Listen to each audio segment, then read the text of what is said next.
Son las 7:30 de la tarde, las 6:30 en las Islas Canarias, aunque hoy nos sentimos todos afortunados por un clima absolutamente primaveral.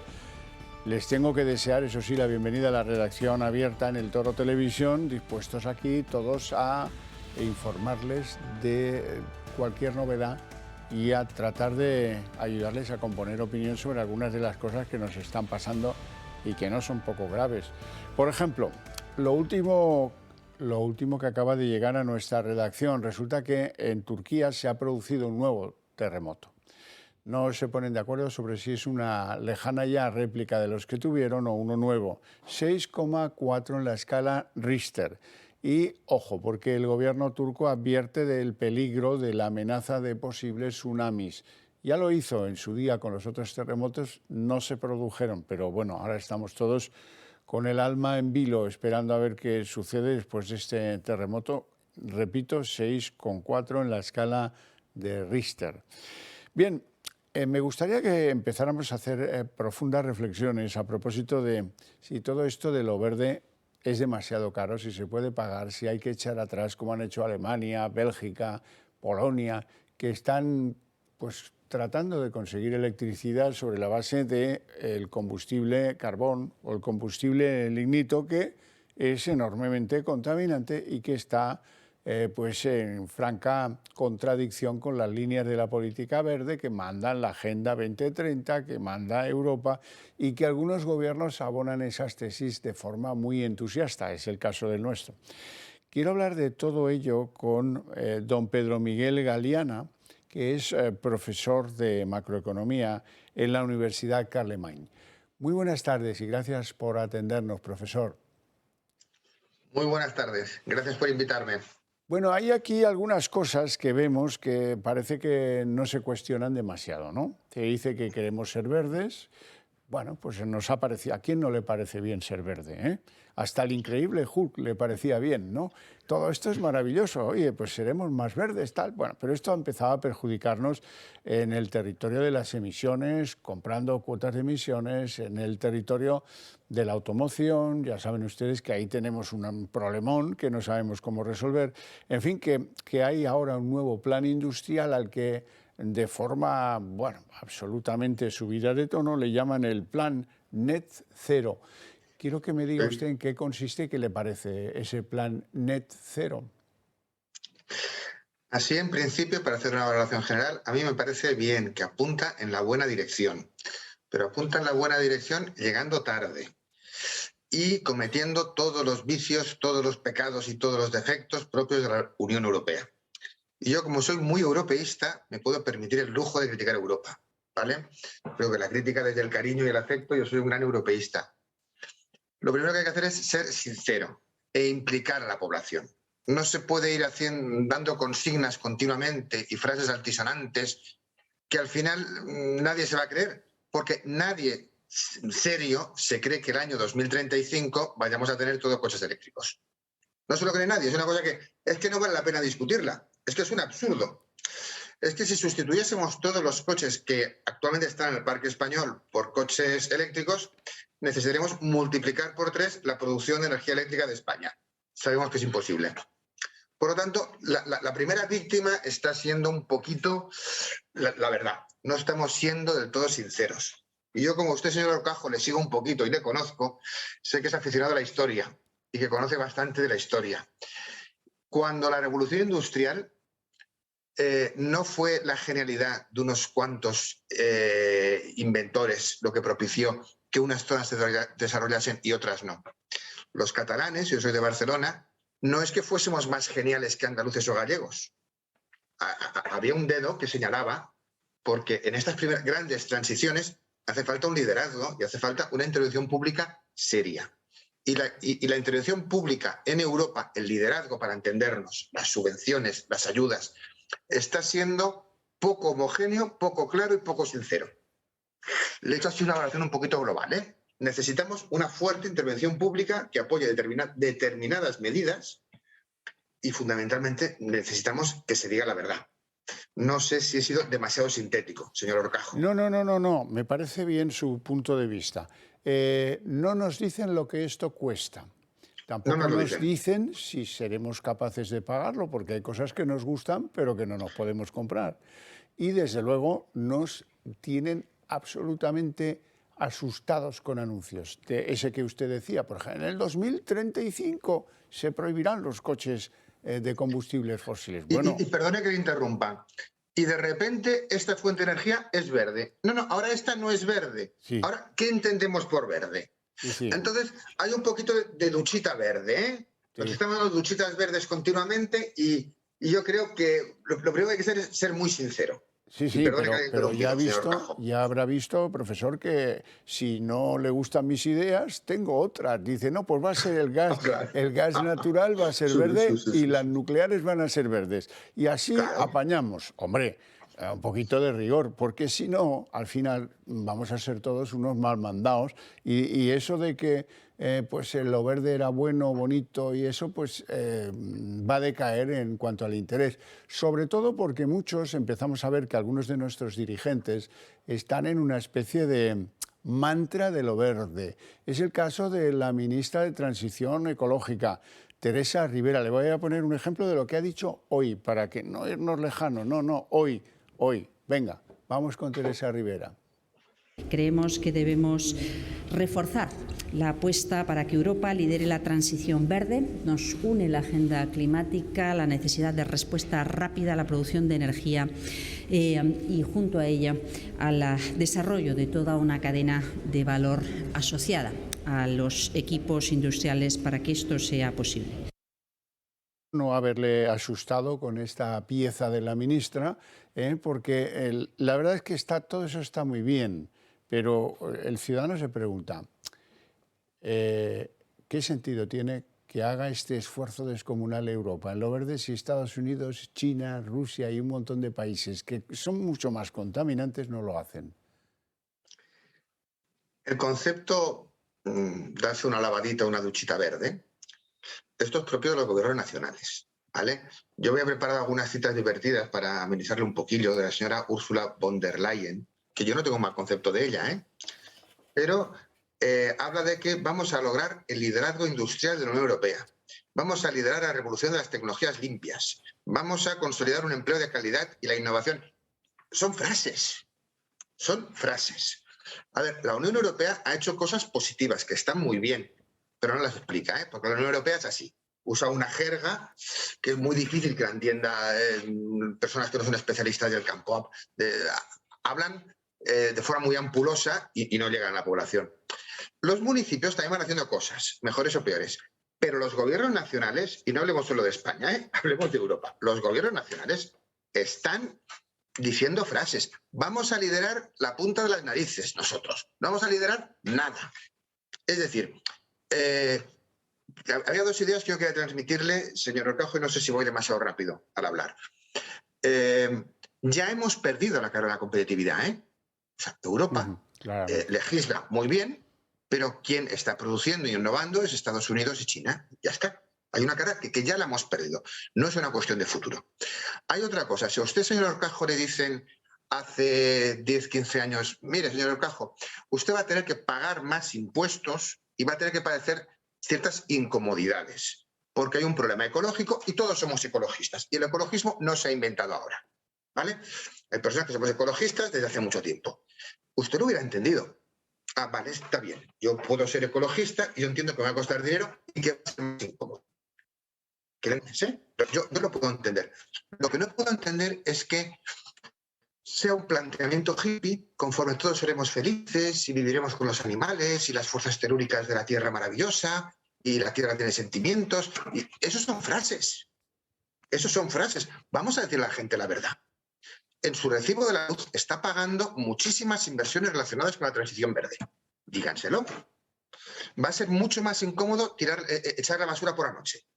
Todos los ciudadanos que nos están oyendo ya saben que están padeciendo muchas incomodidades y más que tendrán. Los electrodomésticos verdes, ecológicos, van a ser mucho más caros. ¿Quiere decir que yo estoy en contra de esto? No, se ha de decir. Hemos de ser francos. La población no es estúpida. A la gente hay que decirle, oye, hay que hacer esto. Hace unos años el cambio climático se cuestionaba por algunos científicos, unos sí, unos no. Ahora más o menos hay cierto consenso en el tema del cambio climático. Bien, Hay un consenso. Siempre han habido cambios climáticos, ¿eh? A lo largo de la historia, siempre. Lo estamos acelerando por acción del hombre. Bien. Y hay un consenso científico en este campo. Perfecto. Vamos a actuar diciendo la verdad. Va a ser caro. Hay empresas que las ayudas públicas van a tener que fomentarlas y a otras se las está castigando ya ahora. Pero digámoslo. Y esa es mi tesis, lo que yo quería decir, ¿eh? Sinceridad, y digamos a la gente que esto no es fácil, no es gratis y no es cómodo. Y luego, Europa no vamos a liderar nada. Dentro de esta gran competición, lo primero es el control de las materias primas, ¿eh? Y allí ya ha ganado China. Los materiales raros, que ahora no voy a extender, porque tampoco es mi campo y tampoco lo entiendo mucho, ¿eh? Pero son las materias primas que necesitamos para producir baterías, por ejemplo. ¿Vale? Ya tiene dueño eso y no es Europa. Ya está, ya tiene dueño. Los canales de distribución, ya nos hemos quedado un poquito atrás, ¿vale? En la tecnología, en los equipamientos tecnológicos, la investigación es que ya la domina China. Claro. Y luego un campo fundamental, la formación, nuestros jóvenes. Que ahí no me quiero extender, pero yo me imagino que comparto un planteamiento de usted, señor Horcajo, ¿eh? Tenemos los mejores médicos de Europa, muy posiblemente, pero no hemos sido capaces de hacer un MIR para maestros y profesores. Y tenemos en torno a 900.000 jóvenes sin formación cualificadora y sin experiencia laboral.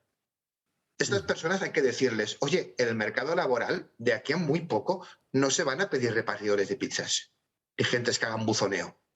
Vamos a hacer un gran cambio y no lo estamos haciendo. Está claro. ¿Demasiados palos estoy tocando, señor Horcajo?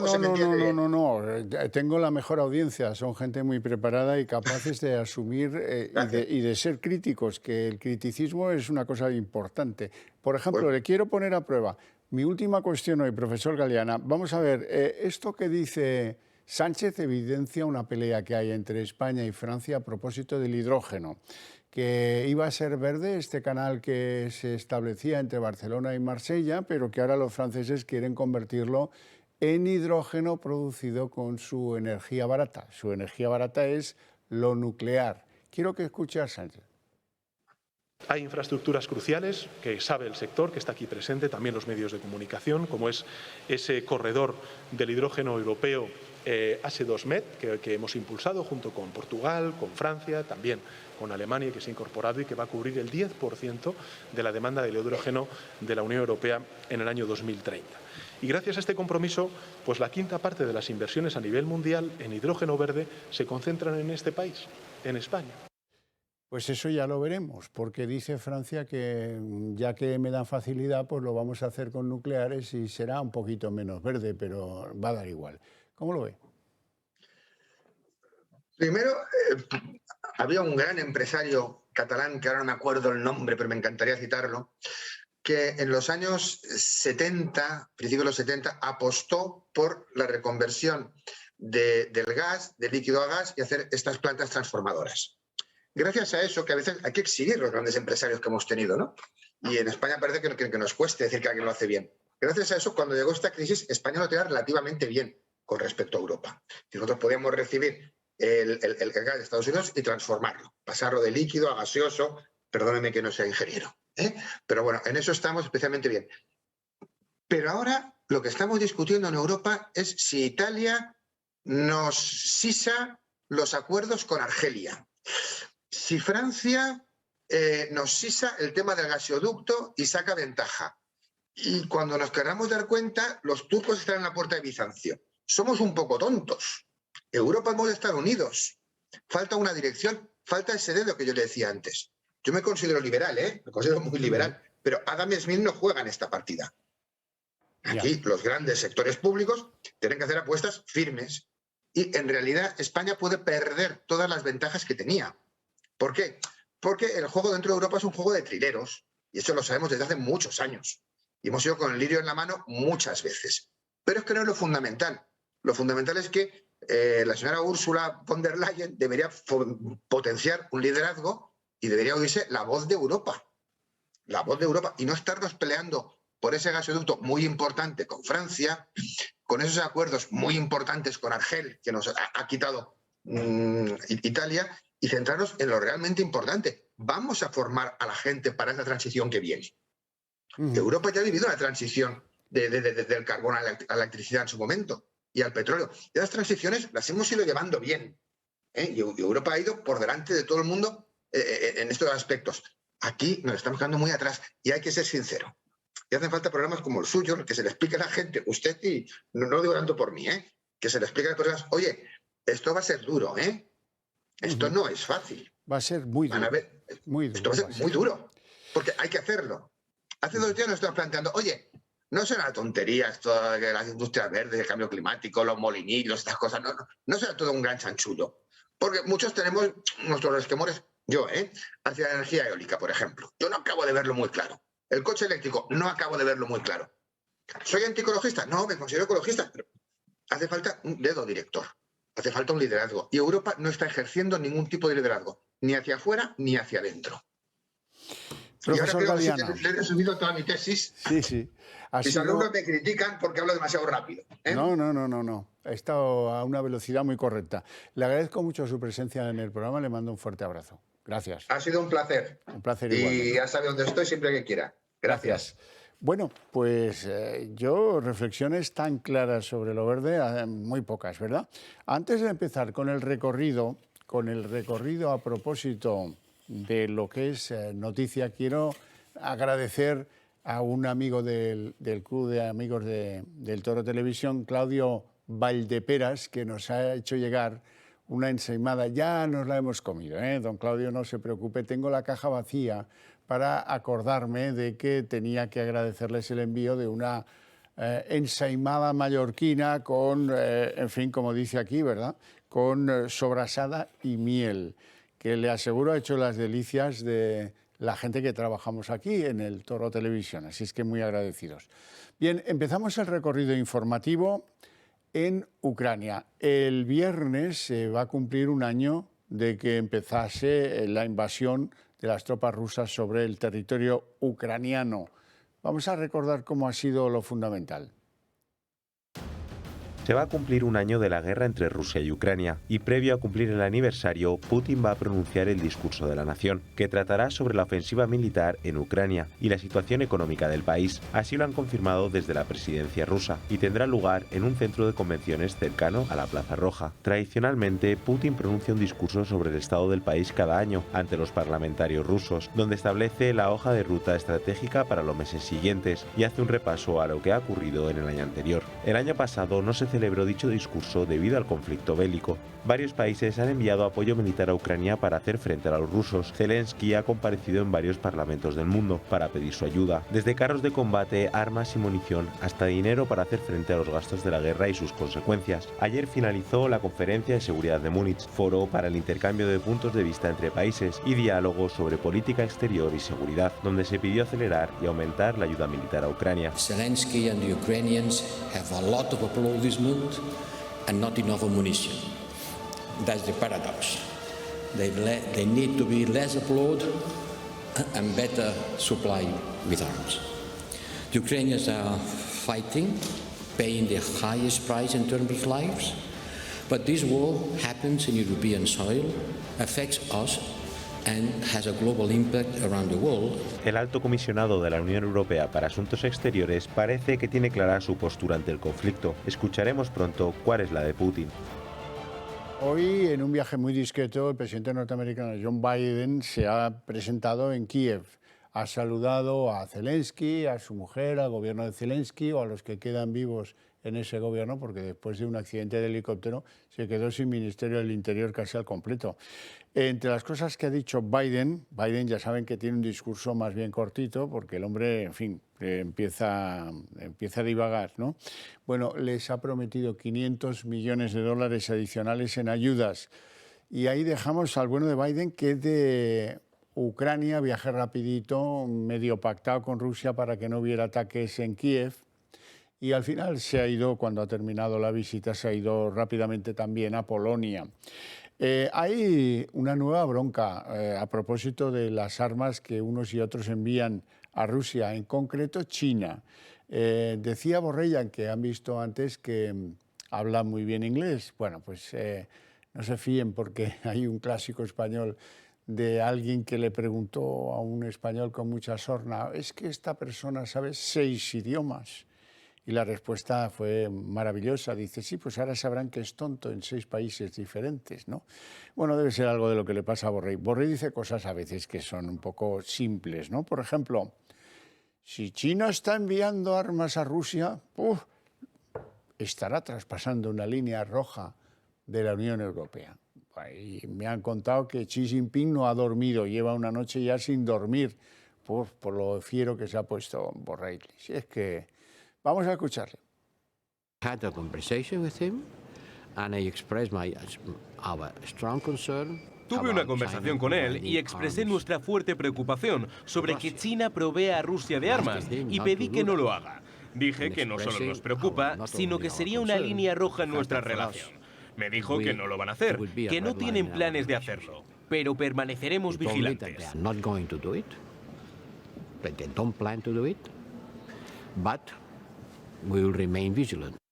Los socialistas de línea roja saben mucho, si no siempre le puede preguntar a Pedro Sánchez dónde dejó la línea roja con Podemos, ¿eh?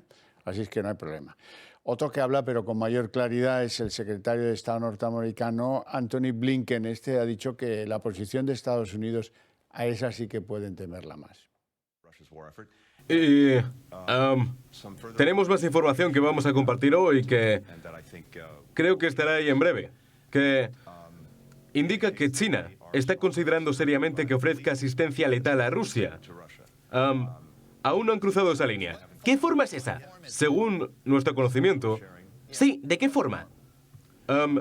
Chuck, no quiero entrar en los detalles de en este momento, pero hay varios tipos de asistencia letal que como mínimo están sopesando, incluyendo armas.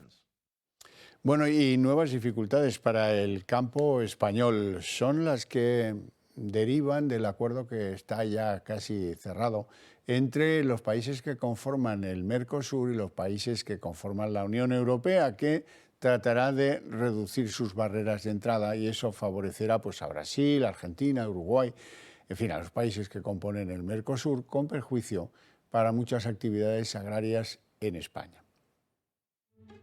Nuevo varapalo para la agricultura española. 2023 podría ser el año en que la Unión Europea firme un tratado con los países de Mercosur, un acuerdo comercial positivo para el líder de la oposición. Creo que el tratado con Mercosur debería de ser una realidad. Como también para el presidente del gobierno o para la presidente de la Comisión Europea, quien hace unos días trasladó al presidente brasileño su deseo de que este acuerdo histórico cruce la línea de meta este mismo año. Pero, ¿en qué consistiría esta alianza entre los socios comunitarios y Argentina, Brasil, Paraguay y Uruguay? Pues en primer lugar, la eliminación de los aranceles a productos importados de dichos países iberoamericanos, que son ya producidos en grandes cantidades por la industria española. Y aunque se asegure la protección de las indicaciones geográficas, como la del jabugo en nuestro país, se prevé de nuevo una cuantiosa cantidad de más de 1.000 millones de euros para los agricultores por el impacto que este acuerdo puede suponer para nuestros mercados. La europarlamentaria de Vox denunció en el Toro Televisión las consecuencias para los agricultores españoles. Y esto no es nada bueno para la agricultura y ganadería europea, pero desde luego es demencial para la agricultura española.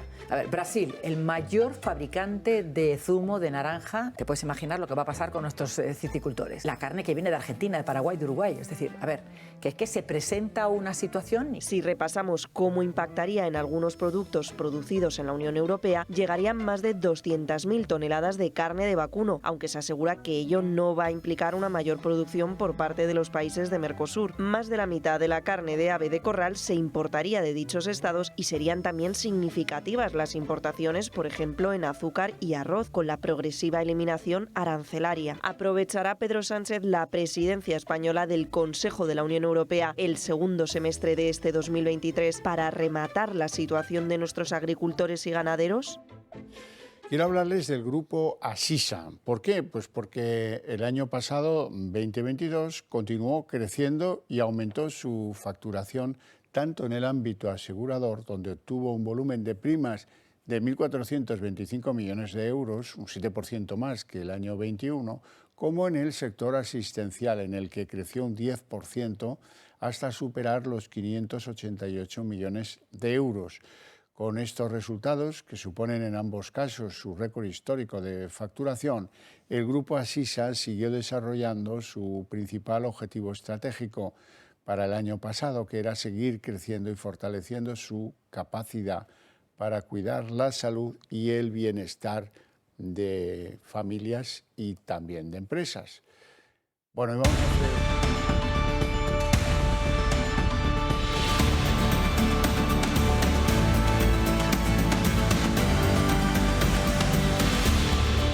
Venimos de malas noticias para el campo español y les tenemos que dar otra, porque es que resulta que la viruela está mermando la producción de leche ovina y, por consecuencia, la producción de quesos en varios lugares de España. Uno de los más afectados es Castilla-La Mancha. Quiero hablar con don Antonio Martínez Blasco, que es presidente del Consejo Regulador de la denominación de origen del queso manchego, del queso de La Mancha. Muy buenas tardes y gracias por atendernos. Buenas tardes. ¿Tan grave ha sido esto de la viruela para la leche ovina?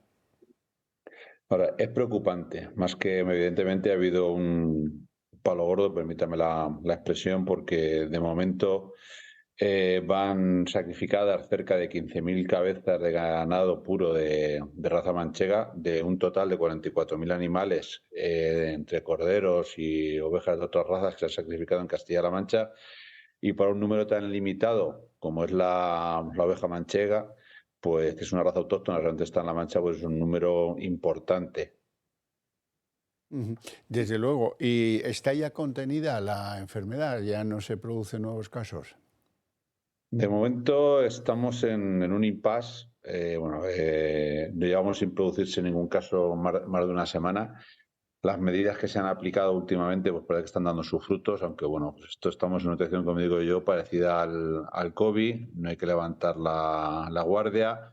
Las ganaderías creo que deben de seguir aisladas y con los máximos rigores de seguridad y de autocontrol en la entrada y en el acceso de terceros a las ganaderías, y bueno, pues esperemos que esto pase pronto, que deje de ser la pesadilla que estamos viviendo y que podamos volver a una normalidad que desde luego merecemos. Don Antonio, esto entonces no tiene remedio. Vamos a tener una caída de la producción de queso manchego. Este año ya está previsto, bueno, según los números provisionales que llevamos, tenemos un descenso de producción de en torno a unos 3 millones de litros, de un total de 88 millones con los que cerramos el año 2022, lo cual es preocupante por dos motivos. El primero es que, bueno, pues últimamente llevábamos unos años con un crecimiento exponencial de un 2 o un 3% de producción de leche, pero el problema o la suerte es que la demanda de queso manchego cada vez es mayor a nivel mundial y tenemos un déficit de en torno a unos 10-12 millones de litros. A esto puesto, pues que bueno, pues en los últimos años no hay vocaciones, por decirlo de alguna forma, no aparecen nuevos ganaderos. Es un negocio donde la rentabilidad prácticamente es muy justa, donde tiene que haber muchísima vocación, como le digo, bueno, pues está haciendo que no haya un aumento de la producción de leche para garantizar el suministro a toda la demanda que hay. Entonces, problemas como este, desde luego, al final son palos que se ponen en las ruedas, y al final el problema también es que mucha gente que ve sacrificado su ganado, pues cuando ve la subvención, las ayudas que recibe, las compensaciones por la muerte de estos animales, pues tampoco le compensa seguir, que es otra de las cosas con las que estamos luchando para tratar de conseguir unas ayudas dignas para que el ganadero pueda continuar y siga queriendo trabajar en este oficio tan bonito pero tan duro. Don Antonio Martínez Blasco, un placer enorme, les deseo mucho éxito porque estamos, todos los españoles, yo creo que estamos enamorados de lo que ustedes hacen ahí, del queso manchego, y tenemos que apoyarles como sea. Muchas gracias, muy amables. Un abrazo fuerte, ánimo. Gracias. Bien, ¿cómo les va a la gente del campo, pobres? Que no salen de una y se meten en otra. Les pasa como al gobierno Sánchez, por cierto, porque quiero contarles una tremenda. Resulta que una víctima del solo sí es sí ha decidido crear una asociación, está en ello, ¿verdad? Quiere crear una asociación de otras víctimas para acabar pidiéndoles responsabilidades civiles al Estado. Se llama Lucía Castro, es una joven sevillana, tiene 21 años y ha iniciado esta campaña después de conocer que pues a ese agresor sexual que abusó de ella cuando solo tenía 6 años, pues ahora le han rebajado la condena. No se la han rebajado muchísimo, se la han rebajado apenas unos meses, pero ha sido lo suficiente como para ponerla en guardia y para que inicie el estudio de una reclamación de una indemnización contra el Estado por daños y perjuicios sufridos. Aquí lo han oído muchas veces, que esto tendría que pasar. Pues ya ha pasado.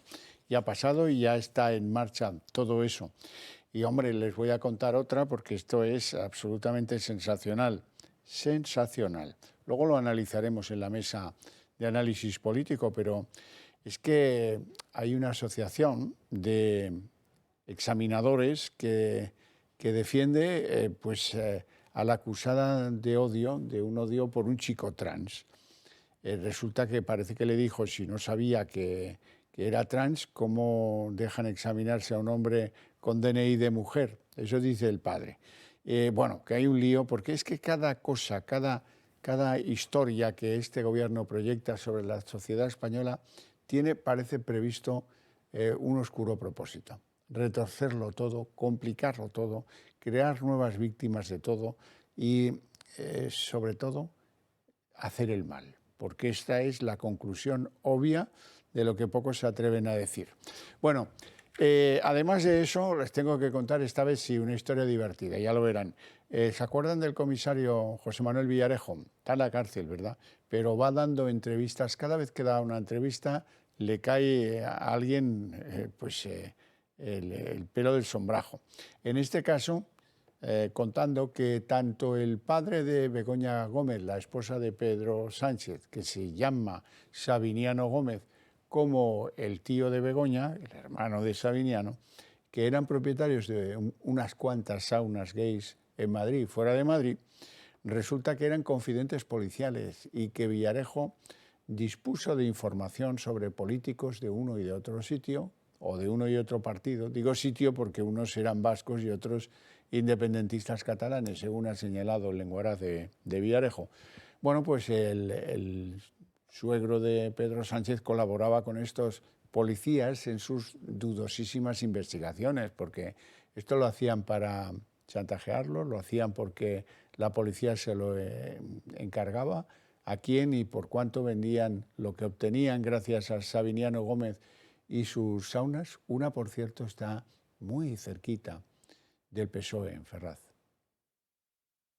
Nuevo jarro de agua fría para Pedro Sánchez. Uno de los secretos mejor guardados del líder socialista, como son los negocios que regentó su suegro Sabiniano Gómez Serrano, parece que poco a poco van saliendo a la luz. El comisario Villarejo asegura que el padre de Begoña Gómez y su tío eran confidentes policiales de su sauna gay. El comisario asegura, tras una entrevista concedida al periódico ABC, que muchos políticos, sobre todo vascos e independentistas, visitaban el local. Villarejo no se anda con rodeos. Cuando le preguntan directamente si el padre de Begoña Gómez y su hermano eran confidentes policiales, su respuesta es más que clara. Sin duda, cada vez que se pedía, ellos informaban cuando iba algún político.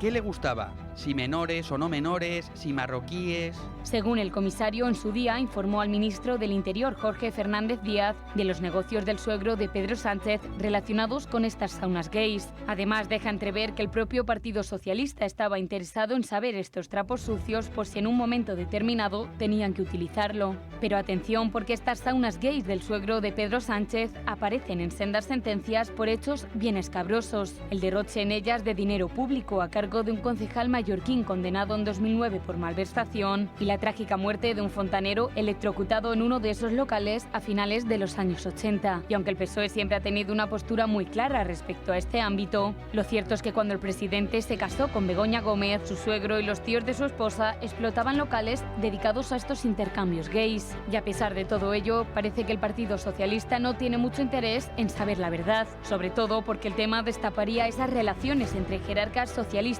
y cloacas policiales en torno a las saunas gays.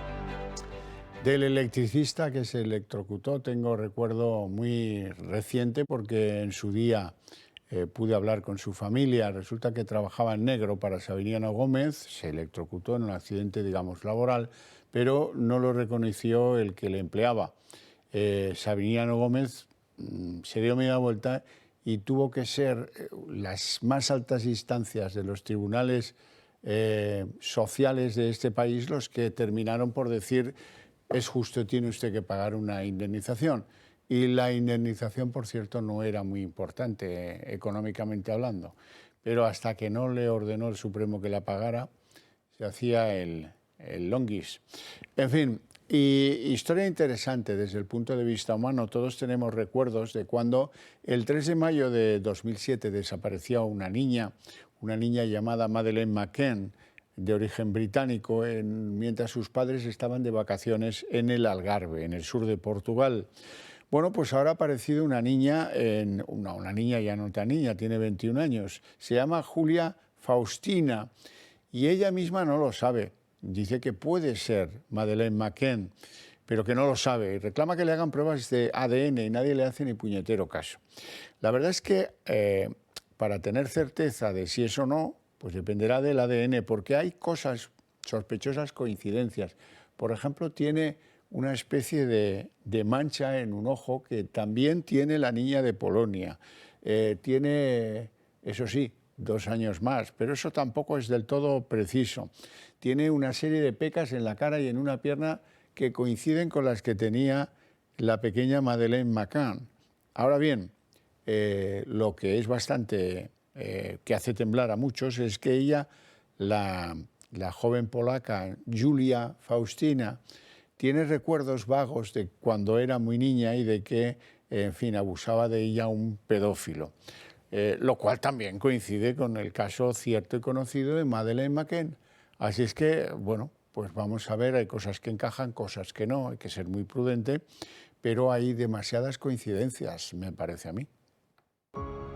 Tras más de 15 años desde que se anunciara la desaparición de Madeleine McCann, se reabre el debate sobre el caso. La niña británica desapareció en 2007 en Portugal y las autoridades han estado detrás de varias pistas para encontrar su paradero. Ahora, una joven de 21 años llamada Julia Faustina asegura que ella es Madeleine, vive en Polonia y desde su cuenta de Instagram afirma ser ella y busca conocer a sus padres. Se ha hecho viral un vídeo en el que pide que algún investigador de la policía le tome en serio. Suplica que se le hagan unas pruebas de ADN para demostrar que dice la verdad. La joven alega que tiene las mismas expresiones faciales y cuenta que tiene la misma marca en el ojo que la desaparecida Madeleine. Y en sus fotos compartidas en las redes compara imágenes de cuando era pequeña con las que se tiene de la niña de la familia McCann. Para demostrar la veracidad de la información, pide desesperada que se le ponga en contacto con los progenitores, que según ella son sus verdaderos padres. Además de las fotografías, Julia aporta que no tiene recuerdos de su infancia. Hasta ahora ni las autoridades ni los padres de la joven niña británica han dicho nada al respecto. Menudo repaso el que, con la ayuda del profesor Galiana, le hemos dado a la política verde de Europa. Eso solo lo ven aquí. En los otros sitios a tragar y venga la Agenda 2030 y qué grande es Sánchez y qué simpática es Teresa Rivera. Son capaces de engañarlos cada día, hora tras hora. Bueno, en el club no somos así. En esta cadena de televisión valoramos la verdad y ese es uno de los enlaces que tenemos con nuestra audiencia. Saben que al menos deliberadamente no lo haremos nunca. Involuntariamente, pues tal vez alguna vez, ¿quién puede decir que no?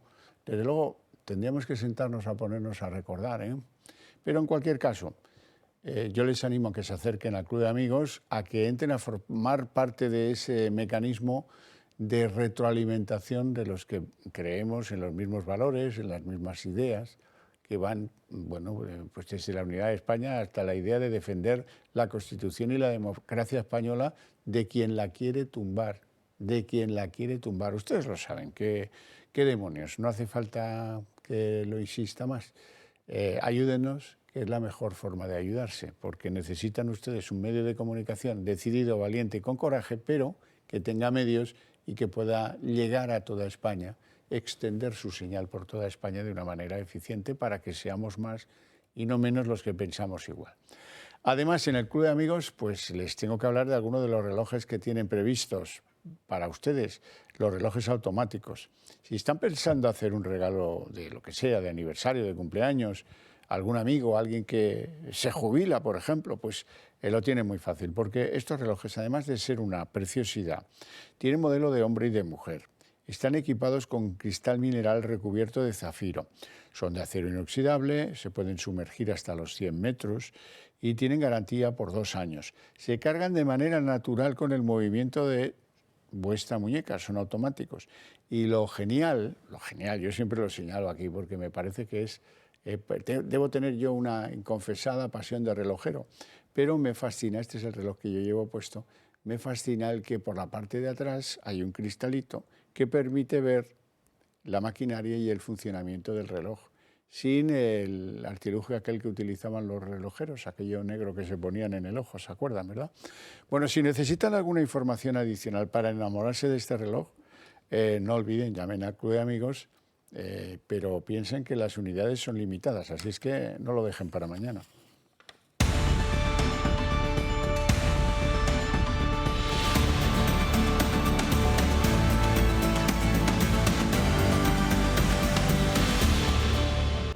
Pasan 15 jóvenes minutos de las 8 de la tarde, abrimos la mesa de análisis político y les presento inmediatamente a nuestros invitados. Don Fernando Fanego, abogado, ¿qué tal? Muy buenas noches, don Javier. ¿Todo bien? Fenomenal, bien hallado aquí, siempre. Una temperatura primaveral, no pues sé casi sí, usted. el falso cambio climático, dicen. Ya. Bueno, don Manuel Pino, eminente jurista y vicepresidente del Club Liberal Español. Muy buenas tardes. Buenas tardes, Javier. De nuevo aquí contigo. ¿Todo bien? Acudiendo a tu llamada, ¿eh? Siempre que llamas venimos. Encantado. Sí. Tengo la mejor compañía, tengo 3 fenómenos aquí. Don Julián Salcedo, economista, abogado, impulsor también del Club Liberal Español. En fin, bueno, pues bienvenido. Encantado de estar aquí con estos dos profesionales del derecho. Pero Julián sabe mucho. Vamos a empezar con una ironía. Ha dimitido el presidente de la Renfe. Se llamaba Isaías Taboas.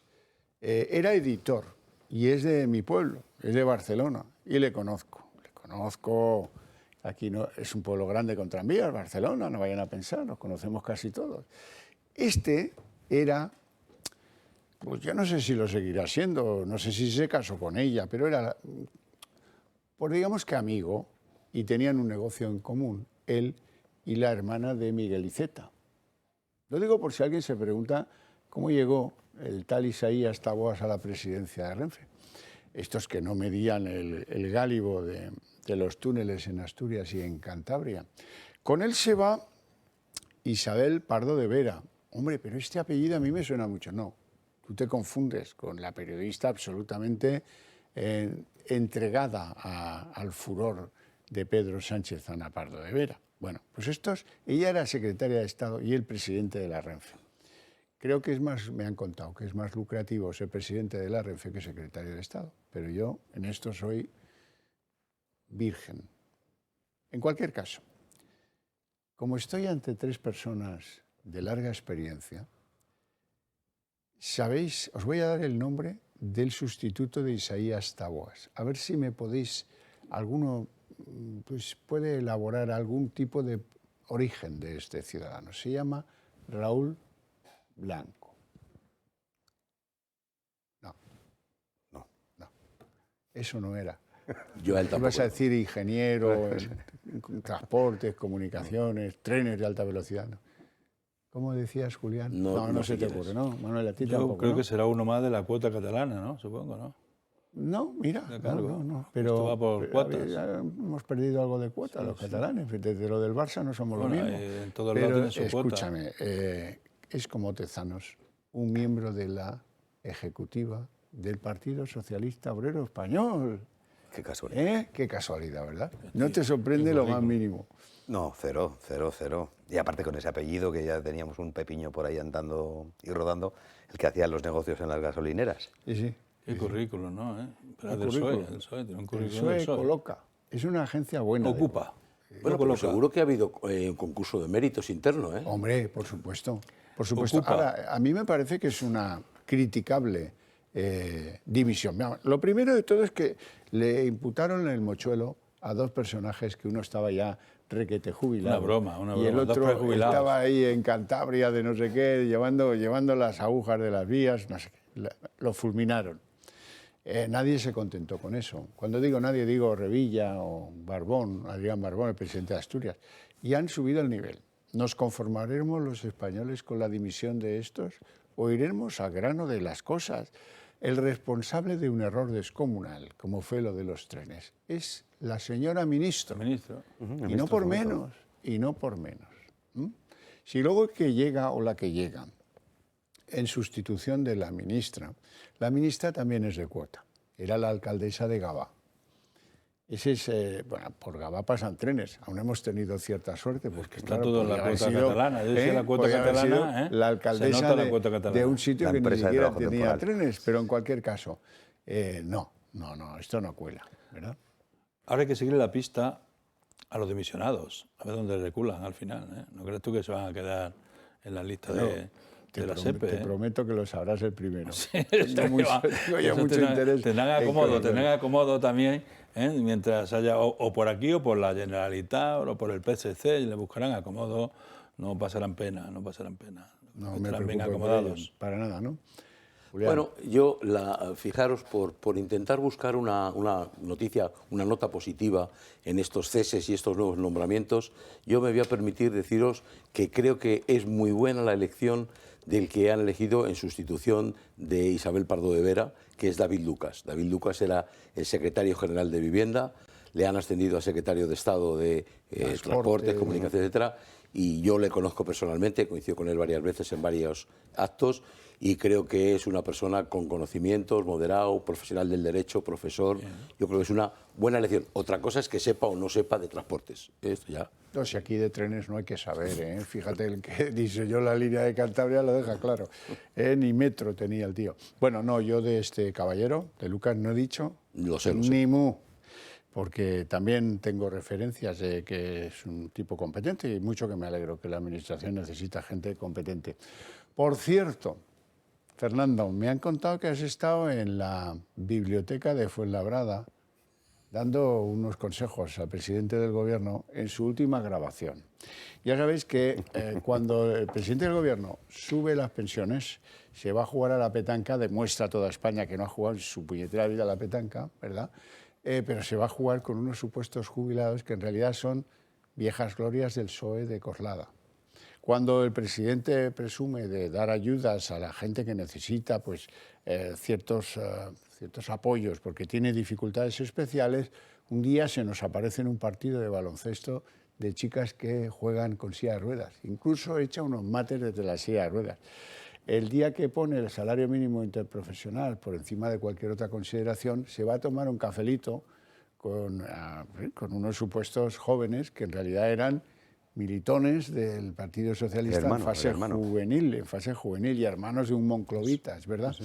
Bueno, pues hoy, como lo que toca mañana es 2.500 millones para becas, que no falte de nada, que lo dice Pedro Sánchez, se ha ido, ahora lo van a ver, a hablar con 4 personas, 2 chicos y 2 chicas, que haya paridad. La paridad es muy importante en las listas y fuera de ellas, pero lo que es completamente inaceptable es que este caradura de Pedro Sánchez le ha preguntado a una de estas chicas, que se llama Alicia, y que debe ser un encanto de muchacha, que estudia mucho y tal, le dice que está estudiando Derecho y no sé cuáles las cosas, y Filosofía y tal, y le dice el golfo de Pedro Sánchez, a ver cómo tienes los codos.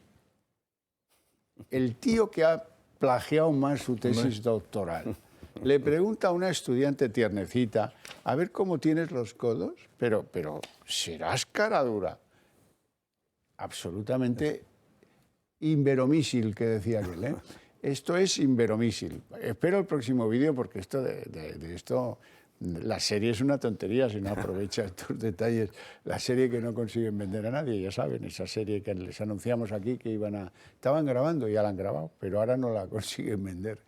Y al paso que van las encuestas, como no la vendan antes de mayo, me parece que esa se la comen, pero con cruda, con patata, no lo sé. Julián. Bueno, yo lo que le sugeriría, dado esa tendencia que tiene a acercarse a la gente, y en este caso a los estudiantes, pues me permito sugerirle que mañana se presente en un aula de una facultad pública, para que no haya ninguna duda, a pecho descubierto, sin avisar, que se siente y les cuente lo mismo y les pregunte. Yo voy también a dar clase a esas aulas y yo me temo lo que se encontrará, la respuesta que se encontrará. No será esa misma. No, hombre, claro. Ya nos enteraremos nosotros de quién son esos 4 elegidos. Eso tiene más pinta que lo otro. Ahora que alguien le diga a alguien... Es que cuando un adulto, entendámonos, alguien mucho mayor en edad, le dice a alguien que está en fase pues, universitaria, a ver, enséñame los codos, ¿qué le está diciendo? Quiero saber si te esfuerzas, pero ¿quién se ha creído ese tipo? ¿Qué clase de autoridad cree que le ampara al hacer ese tipo de preguntas? Ni que fuera un modelo, tuviera pues 5 carreras. No, hijo, no. Tienes lo que tienes y no te lo has ganado. Es lo que tiene la propaganda de serie B. Es lo que tiene el populismo y el falso comunismo que ahora vivimos, que es directo. Y claro, y lo hace de una forma, una representación teatral absolutamente burda, y además que hoy con los medios que hay, digo, de televisión y de las redes sociales, don Xavier, eso se averigua muy rápidamente con quién está. No pasará la tarde sin enterarnos de vinculaciones de los 4 pobres estudiantes que han sido usados como sparring porque mañana toca hablar de becas. Y esto va como va. Y no. Bueno, yo creo que esto es un teatro más de los que el jefe de campaña le pone en escena y cada vez que tiene que salir organizan con militantes del PSOE, con familiares, con lo que sea, pues un número de estos publicitarios y a lanzarlo en los telediarios y a poner con toda la prensa amiga que el presidente es muy cercano. Cuando estuvo en un mitin en Valladolid y tuvo que poner vallas en no sé cuántos metros para que nadie le molestara, hay una carpa especial para que nadie molestara al presidente, que utiliza los medios del Estado para confundir el gobierno con su campaña electoral, ¿no? Que tenía que ser un poco más escrupuloso en distinguir las cosas, ¿no? Entonces yo creo que esto es un acto más de campaña, que veremos muchos más, donde le han dicho que cada vez que haga una medida de estas de regalo social tiene que hacerse una foto o un vídeo con gente destinataria de esas medidas, y este es uno más. Hemos visto las pensiones con los viejos, hemos visto el salario mínimo, hemos visto todo lo que hemos visto, son medidas extraordinarias y el vídeo. Entonces, pues esto es uno más. Tampoco hay que darle mayor importancia. Ya te puedo dar respuesta, Fernando Fanego. Vas a ir a dormir tranquilo. Verás, mira, de las 2 chicas, una se llamaba Carmen y la otra Alicia. Alicia es la de los codos. Esa es amiga del alcalde socialista de Fuenlabrada. Y la otra, Carmen, pertenece a las Juventudes Socialistas de Fuenlabrada. De los chicos te informo a lo largo del programa. No quiero adelantar. Amigos de la primicia. No quiero adelantar acontecimientos, que decía aquel. Bueno, un montaje más. Hemos visto los recambios en Renfe y hemos visto los nuevos vídeos que trae la factoría de ficción de Pedro Sánchez. Algo que les está saliendo rematadamente mal. ¿Se acuerdan de PAM? PAM es la número 2 del Ministerio de Igualdad. ¿Y qué viene a decirnos PAM ahora? Pues algo bastante insólito, ahora la van a escuchar. Dice que si un hombre se cambia de sexo y pega a una mujer, pues que eso ya no es violencia de género. Una mujer trans es una mujer, así que si esa mujer le pega a otra mujer no estaríamos hablando de violencia de género, sino que estaríamos hablando pues de violencia intragénero o de violencia intrafamiliar según la relación que tenga. Y se queda tan ancha, ¿no? Qué desconocimiento absoluto de todo y sobre todo que no tienen principio. No tienen principios esta gente y sobre todo a la hora de evaluar una cosa tan grave que es una agresión, sea quien sea y sea quien la que sea. Es decir, que tengamos que cuestionar ahora, en la edad en la que estamos y en el tiempo en el que vivimos, si es una agresión porque haya una transformación. O familiar. Es que es una deriva muy peligrosa, por cierto. Cuidado que las feministas, digamos, no tan radicales, se oponen furibundamente a la ley trans precisamente por esto, porque encerrarán en cárceles a violadores y no entienden por qué, Julián. Sí, iba a decir, como los 3 somos abogados, vamos a recordar eso que nos enseñaron en la facultad, ¿verdad?, que es la prevalencia. Sí. Es decir, que cuando efectivamente alguien agrede a otro, ataca a otro, ¿no? Como es este caso, hay un agravante, que es la prevalencia, por el género, precisamente, si existiera, por la fuerza física que tiene el agresor, etcétera. Podrá cambiarse el carnet de identidad, podrá cambiarse lo que quiera, pero seguirá siendo la misma persona. Absolutamente. Pues yo voy a elevar un poco el listón. El maltrato no tiene género. El maltrato es maltrato. Sea a un niño pequeño, sea a una chica pequeña, un adulto, sea a un mayor, sea a una mayor, sea a un hombre, sea a un gay, sea a un trans. El maltrato es maltrato, no hay que distinguir género, intragénero, todo eso, ese es un rollo de este populismo nuevo que nos está invadiendo. Pero el maltrato es maltrato, sea quien sea, si es persona, y da igual el sexo o la edad. Punto. Sí, sí, lo suscribimos todo. ¿Y cómo le van las cosas, electoralmente hablando, al PSOE? Porque lo otro ya me dirán, eso ya lo sabemos. Vamos a ver en Madrid, a ver cómo le van las cosas al PSOE en Madrid. Estamos aquí ante una fuente que trabaja para OK Diario, que es Data 10, y que dibuja este escenario. El escenario señala que el Partido Popular subiría de 65 que obtuvo la señora Ayuso a 67, que no está nada mal.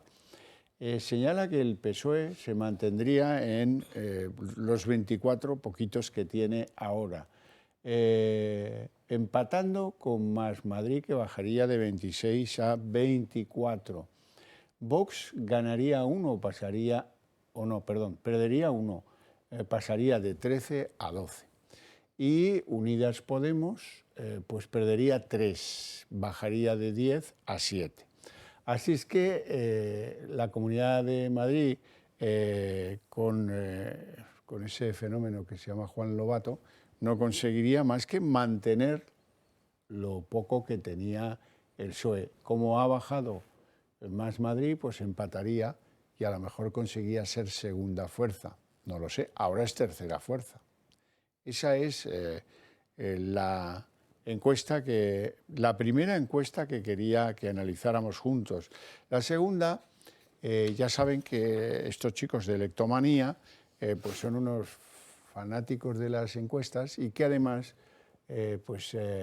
utilizan muy bien las redes sociales para configurar escenarios. Estamos hablando de elecciones generales. Y en esas elecciones generales tenemos que el Partido Popular pasaría de los 89 que tuvo a 135. Tenemos que el Partido Socialista bajaría de 120 a 95. Tenemos que Vox bajaría de 52 a 47. Tenemos que Unidas Podemos bajaría de 35 a 27. Y luego tenemos ya pues esta cosa muy pequeña de Ciudadanos que bajaría de 10 a 1, según estos cálculos, y poco más. Julián. Bueno, la primera que has proyectado, que son las autonómicas, la lectura que yo haría es que le faltan 2 escaños al Partido Popular para tener mayoría absoluta. Solo son 2, pero no permite tener mayoría absoluta, con lo cual estaría condenado de nuevo. Siendo un grandísimo resultado para Ayuso. Sin duda, sin duda. Incluso lo que tuvo.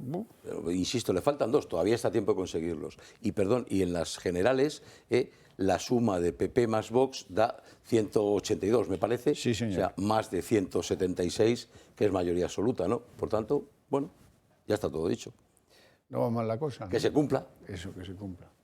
Manuel. Bueno, queda mucho tiempo para las encuestas. Las encuestas, bueno, pues no sabemos la muestra que ha tenido esta encuesta, no sabemos las preguntas que se han hecho, no sabemos cómo salió el resultado final, pero las encuestas hay que verlas lo que representan, ¿no? Y hay que mirar la muestra sobre la que han trabajado, ¿no? Yo creo que queda tiempo. Yo le deseo un gran éxito a la presidenta de la Comunidad de Madrid, a pesar de que le están moviendo su estatus electoral con la huelga esta de sanidad política, que yo creo que tenían que arreglarlo esto cuanto antes, pero yo creo que es un magnífico resultado y un reconocimiento a la voz que está haciendo en favor de la Comunidad de Madrid y en favor de Madrid como atractivo económico, turístico e industrial, ¿no? Que está sacándole la cabeza a las comunidades que teníamos competitivas, ¿no? Con nosotros, ¿no? Fernando Fanego. Y sobre todo porque me parece una vergüenza, ya digo, de lo que se le ha tratado de vilipendiar y de menospreciar a la labor que está haciendo la Comunidad de Madrid, sobre todo en temas de sanidad. O sea, que acabamos de ver que se ha muerto una niña recientemente en un hospital de Valencia, de la que es gobernada, lógicamente, por el Partido Socialista valenciano, y no se ha dicho nada. Querría haberla visto yo en la misma situación si hubiera gobernado el Partido Popular allí. Yo ahí tengo que salir, no en defensa de Ximo Puig, pero tengo que decir que hay días en el año, por ejemplo, lo que va del 1 de enero al 6 de enero, o lo que va del 24 de diciembre al 31 de diciembre, que los hospitales, los que, no lo iba a decir los que mandan, no, los que tienen que estar ahí son los MIR. Claro. Y eso, pues es lo que tiene, que ¿Pero quién es llevas a alguien con... No sabía, pero ¿quién es responsable de eso? Al fin y al cabo. Pero en eso coinciden prácticamente el conjunto de las administraciones sanitarias en España, lamentablemente. lamentablemente, o por falta de dinero. ¿El dinero quién lo reparte? El gobierno central, ¿eh? Ojo, claro. No nos equivoquemos, que quien fija cuántos médicos hay que contratar o se pueden contratar es el ministerio, no es la señora Ayuso, por mucho que quisiera. Y luego, estas huelgas políticas, como estoy también acompañado por tantos abogados, estas huelgas políticas tienen algo enormemente, terroríficamente ofensivo para el usuario. El usuario ve cómo se utilizan, por ejemplo, sábanas para pintorrojearlas y colgarlas en las dependencias sanitarias. En esas dependencias donde no se podía entrar sin mascarilla, yo te cuelgo una sábana y te la comes con papas porque la sábana dice hospital de tal y cual, ¿eh? Otro sí digo, es que resulta que cuando tú vas al médico, alguien, no precisamente el médico, hay muy pocos médicos que secundan la huelga de Madrid, no llegan ni a 50, creo. Pero el personal sanitario sí, y el personal sanitario le dice al que sufre la huelga, que es el usuario, firma esta carta de apoyo a los huelguistas. Esto es extraordinario y la gente, pues algunos se rebelan, ¿eh? pero algunos otros no, firman pues por quedar bien, por que no piensen que... A ver, el planteamiento como es político, y ahí están los sindicatos que están muy activos y tal, es verdad que hay un problema, que hay que poner más médicos, que hay que trabajar sobre la atención primaria y que hay que mejorar eso es verdad. Pero no quieren, por muchas propuestas que hagan, lo dijo el consejero en una entrevista, no sé si fue en El Mundo el otro día, que por muchas propuestas que le hagan, no quieren aceptar, no van a aceptar ninguna, porque quieren llevar el conflicto hasta el momento electoral, como deterioro de la situación para quitarle votos a la izquierda, para quitarle votos Lo grabaron diciéndolo. Pues bueno, pues este es el tema. Yo suscribo a las palabras dichas por el consejero. Entonces, aunque le digan, vamos a subir las retribuciones, vamos a contratar cada año X médicos, vamos a poner, arreglar en una inversión los sistemas de atención primaria y mejorarlos y tal, no quieren entrar en ningún problema de eso porque los que dirigen esa huelga es en el deterioro político de la presidenta y del consejero. Y partiendo de la base que con la Comunidad de Madrid, ya no con Ayuso, sino con Esperanza Aguirre, es la comunidad autónoma que más hospitales públicos se abrieron. Lo que pasa es que, claro, es la taifa que les queda y tienen que ir a por ella. Y sobre todo lo estamos viendo con las huelgas y las manifestaciones que ha habido, que es de risa con tamborileros y con... como si fuera la Edad Media. Sí, sobre todo es de risa porque han conseguido opacar la información fundamental que tiene que tener el ciudadano y que aquí les hemos dado desde el minuto cero. Hay dos comunidades que sobresalen del conjunto porque tienen menos tiempo de espera en las consultas y menos tiempo de espera en las operaciones.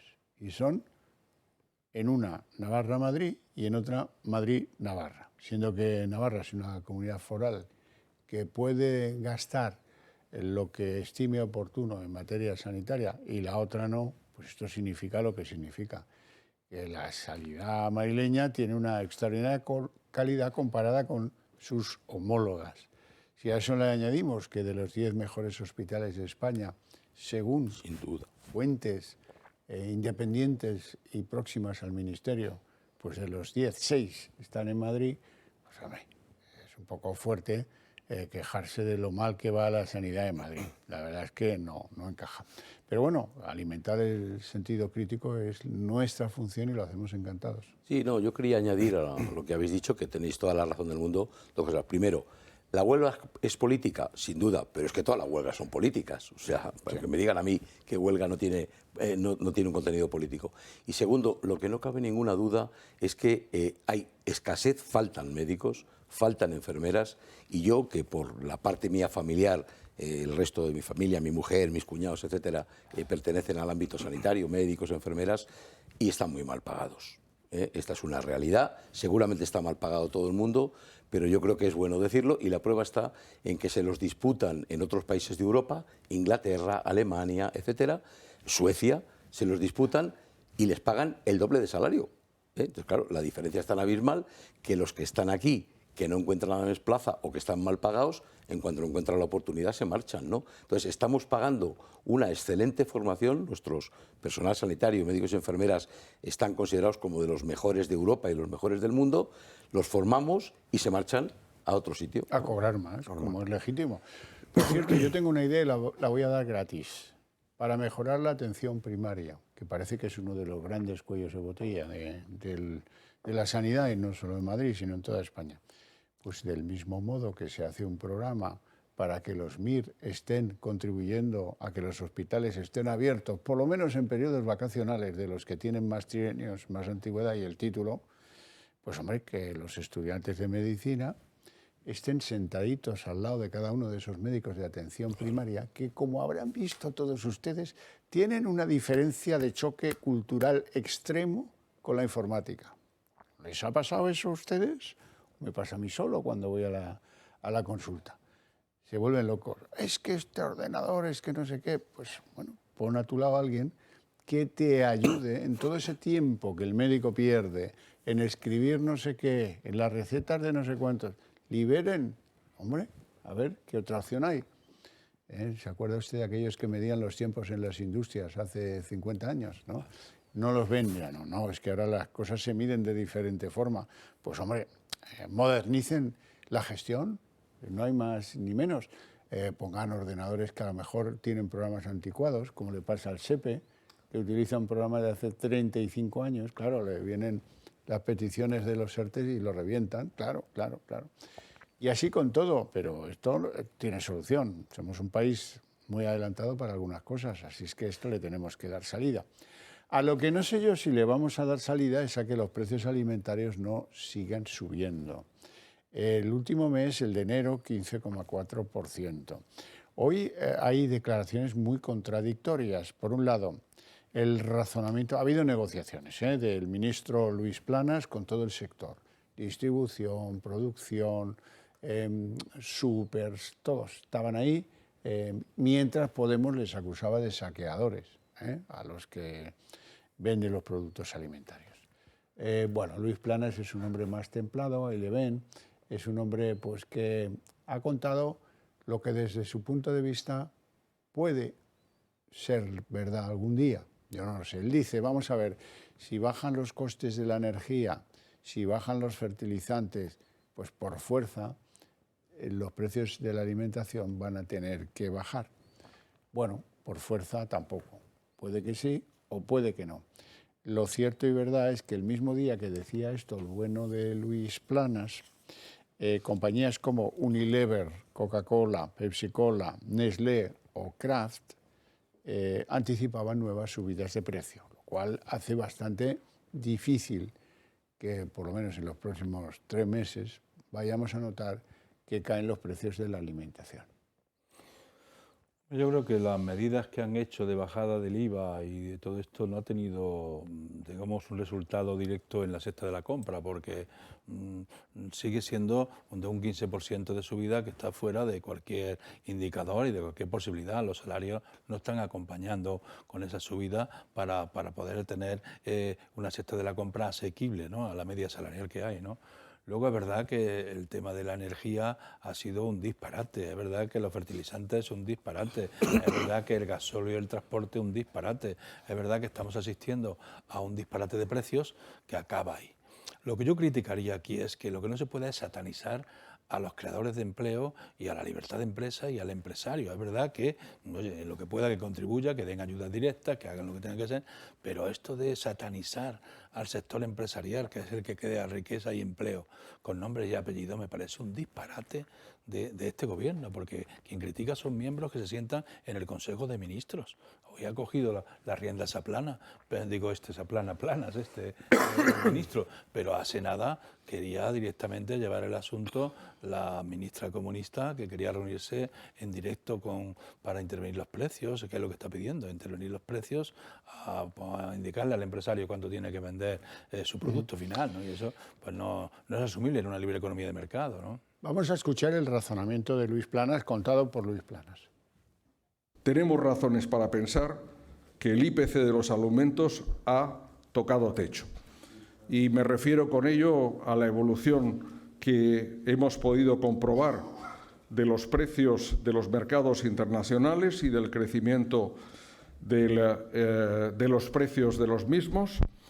Claramente, en el mes de enero, es decir, el mes pasado del año 23, FAO indicaba que el índice del precio de los alimentos, que se había ido incrementando desde prácticamente el año 2021, no solo había bajado, sino que estaba en niveles más bajos que los de enero del año 2022.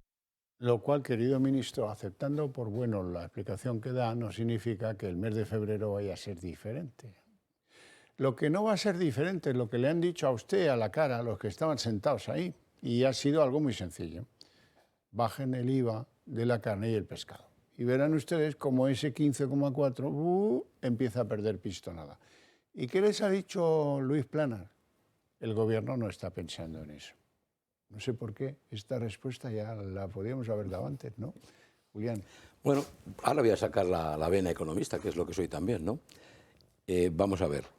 Si no recuerdo mal, no está en las declaraciones, pero lo he leído en algún sitio, Luis Planas, el argumento final, y él es un verdadero experto en temas de agricultura y en temas de la Unión Europea, dice, si bajan los costes en origen, claro, esto es lo que dice textualmente, tienen que bajar los costes finales, los precios finales.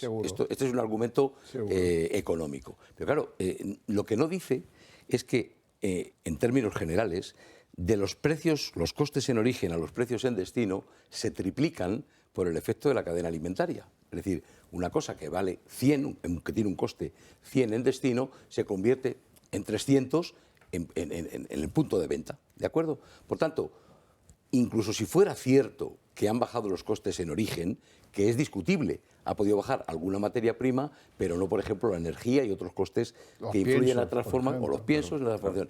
Pero incluso en el supuesto de que consiguieran haber bajado, se hubieran bajado los costes en origen, el impacto en el precio final sería muy bajito, porque solo pesa un tercio del total. Claro, sí, es únicamente muy poca diferencia. Yo creo que, no sé, decía que habían tocado techo del IPC, yo creo que no. Vamos, yo creo que...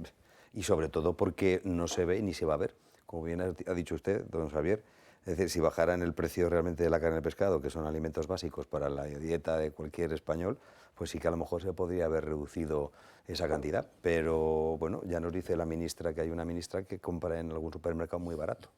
Sí, doña Nadia Calviño, es verdad. Debe ser uno como el del bar del Congreso, ¿sabes? Solo para los del Congreso, que ponen el gin tonic bien barato. Don Manuel Pino.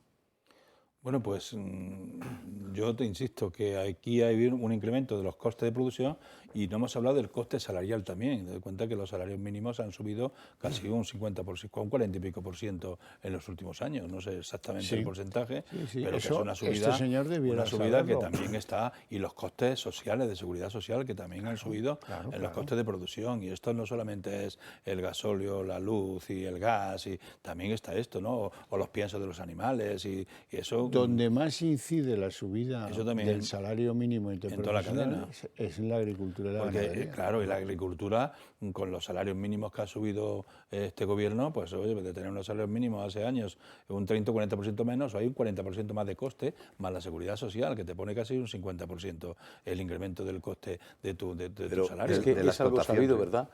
En el sector primario, el componente, el factor de costes más importante es la mano de obra. Es la mano de obra, por eso te digo. Y ahí ha habido una subida muy extraordinaria. Dentro del sector agrícola ha subido los salarios mínimos, le hace un daño tremendo porque los convenios estaban muy ajustados. Y toda esta subida ahora un 1.080. Pues seguramente habrá algunos convenios donde se queda por debajo el salario y que más bajo, ¿no? Cuidado con eso, no son 1.080. Claro. Claro, son 1.080 por 14. 1.080 por 14. 1.215. Más el impacto que va a tener en la seguridad social, ¿no? Claro. Y luego, esto también en lo que es la cadena alimentaria, pero si lo trasladas a otros escenarios, como el servicio doméstico, Javier, eso es tremendo, porque han metido más prestaciones de desempleo y para las empleadas de hogar y una serie de obligaciones a todos los empleadores que cuesta ya una señora el servicio doméstico con el salario de 40 horas, con 40 horas te puede costar cerca de 20.000 euros hoy día. Y entonces ha sido una subida de costes que va a mandar mucha gente a trabajar de otra forma. No digo cómo, pero vamos, que eso no es asumible con la media salarial, 20.000 euros una empleada de hogar que ayude en tu casa por los costes que nos han traído. Y es verdad que le han dado unas prestaciones, pero ha sido todo en un rato y vale, hoy carísimo tener una empleada de hogar. Bueno, hay una cosa que a mí me humilla, me sonroja y me hace sentir muy mal. es que vengan una representación de eurodiputados europeos a España a ver qué estáis haciendo con el dinerito que os mandamos regularmente, con los fondos europeos, que no se está notando. Nos dicen las asociaciones empresariales que eso no llega. Y claro, y ya mira, hemos mandado 22.000 millones, ahora están ya de camino 6.000 más, y si esto no llega habrá que tomar medidas. Entonces han puesto a una señora que se llama Mónica Holzmeier, pues que ya ha tenido algún chisporrotazo con Nadia Calviño, y ha tenido algún chisporrotazo con otros, porque los llamados halcones europeos no quieren que ese dinero se dilapide. Y como resulta que hemos tenido algunos fallos en las auditorías, y como resulta que pues hay muchos en nuestro país que se preguntan qué pasa con las ayudas europeas, pues han venido a entrevistarse con un montón de gente, empresarios, consejeros de diferentes gobiernos autonómicos, hasta con el de la UGT se van a entrevistar. Eso no sé para qué, pero bueno, son eurodiputados que vienen del shock ese de que Qatar los compraba y los usaba y luego los tiraba. Así es que esto es tremendo para la credibilidad de España. El de UGT es porque siempre el sector de ayuda. Le han dado 50 millones para el confort de las sedes y arreglo de las sedes. Se va a ir muy contento. Creo que han sido 50 millones de euros los que le han soltado al sindicato, a cada sindicato de los más representativos. Javier, el tema de los fondos europeos tenía que haberse organizado con más transparencia y con más participación del empresariado, de los destinatarios, para mejorar nuestra capacidad productiva, nuestra economía. Pero esto se está haciendo todo de una forma muy, por lo menos no muy clara. No hay transparencia en eso, y entiendo... Y muy ineficiente. Y los temas, los flashes que ha habido, pues que si han dado no sé cuántos millones al avión que fue a Venezuela, sea de estos fondos o de otros, ha habido muchos flashes de mala gestión en la aplicación de los fondos. Ojalá pues haya transparencia y contribuyan a lo que tiene que contribuir, a mejorar la economía y la productividad del país, ¿no? Y sobre todo porque es una vergüenza, como bien has anunciado, que se le destinan fondos realmente a lo que no se necesita.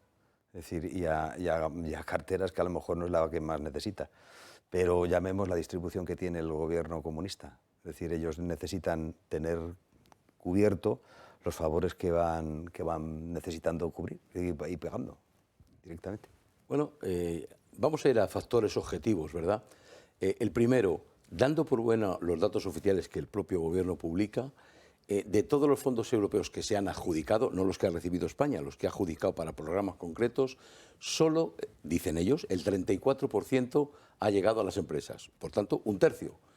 Vamos a pensar que los fondos europeos vienen de 2021, no son de ayer, solo el 34%. Por tanto, 2/3 partes, suponiendo que la estadística sea cierta, todavía están por ahí en algún sitio diluidos. Y luego la otra es que todo el tema, para que sea eficiente y eficaz, el tema de los fondos europeos tiene que basarse en una ramificación que llegue al último elemento, que son las comunidades autónomas.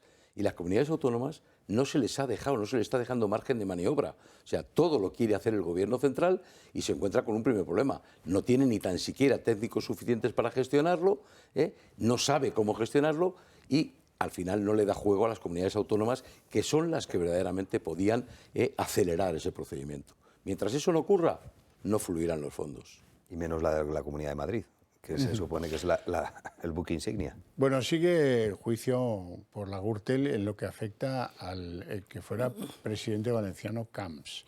Hoy ha hecho unas declaraciones que no se pueden perder.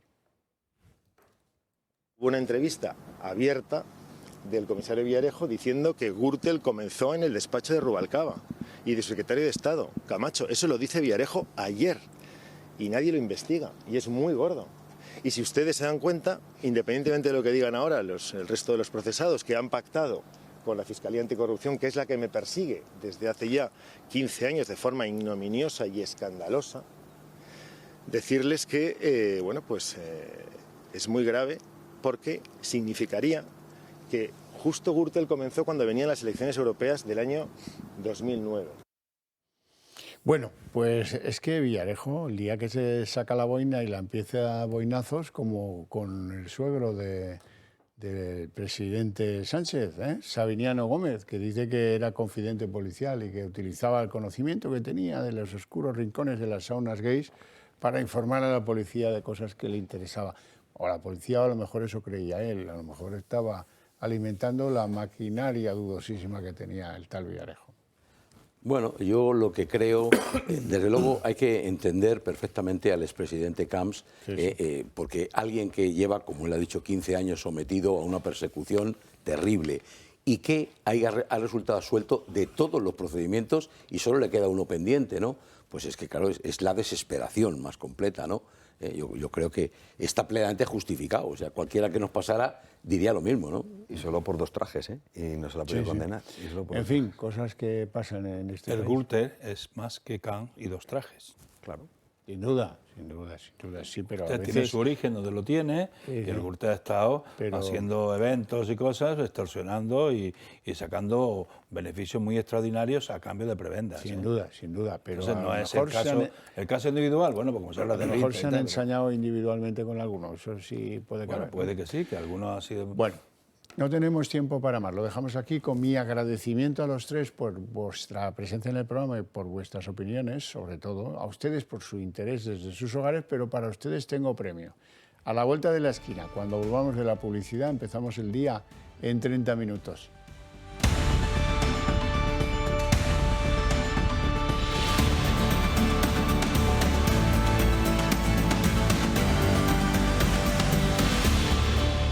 El día en 30 minutos. Bien, el Ministerio de Transportes ha aceptado la dimisión de 2 de sus altos cargos por la crisis de los 31 trenes encargados que luego no cabían en los túneles, ya saben, en Cantabria, en Asturias. Se trata del presidente de Renfe, Isaías Taboas, y de Isabel Pardo de Vera, secretaria de Estado de Transportes, Movilidad y Agenda Urbana. Los nuevos trenes se van a retrasar muchísimo, hasta el año 26, y el cruce de acusaciones puertas adentro del Ministerio ha sido un escándalo. Todo eso ha llevado a pensar que la dimisión que se nos presenta hoy pues corresponde, dada la magnitud del fiasco, pues a la máxima responsable de Transportes, que no es otra que la ministra Raquel Sánchez, anterior alcaldesa de Gavá. Sobre el origen de las personas, que es muy importante para conocer su valía profesional en el cargo, tengo que decirles que Taboas era un hombre del mundo de la editorial, del mundo de los que producen libros. Por cierto, copropietario de una editorial con la hermana de Miquel Iceta. Son dimisiones todas estas que suenan a cortafuegos, como aquella que hubo al principio de 2 pequeños cargos regionales, cargos menores, en fin, por muchos sueldos que disfrutasen. Pues la verdad es que todo esto se queda corto si no cesan a la ministra del ramo, a Raquel Sánchez. Y lo peor es el sustituto, porque si quien viene te hace grande, pues bienvenido. Pero quien viene no creo que haga grande a Isaías Taboas.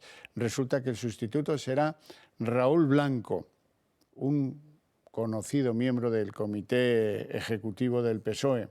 Así es que todo esto sigue bastante igual. Marina Álvarez. ¿Qué tal? Buenas noches. Estas dimisiones se producen tras un escándalo que Transportes conocía hace 1 año y medio, pero que no ha tenido consecuencias hasta que saltó a la opinión pública hace cosa de un mes. El error en el diseño de los trenes afecta a 2 regiones con un sistema de cercanías muy viejo y con serias deficiencias. Asturias y Cantabria van a tener que esperar ahora hasta 2026 para tener listos los 31 convoyes prometidos por Transportes.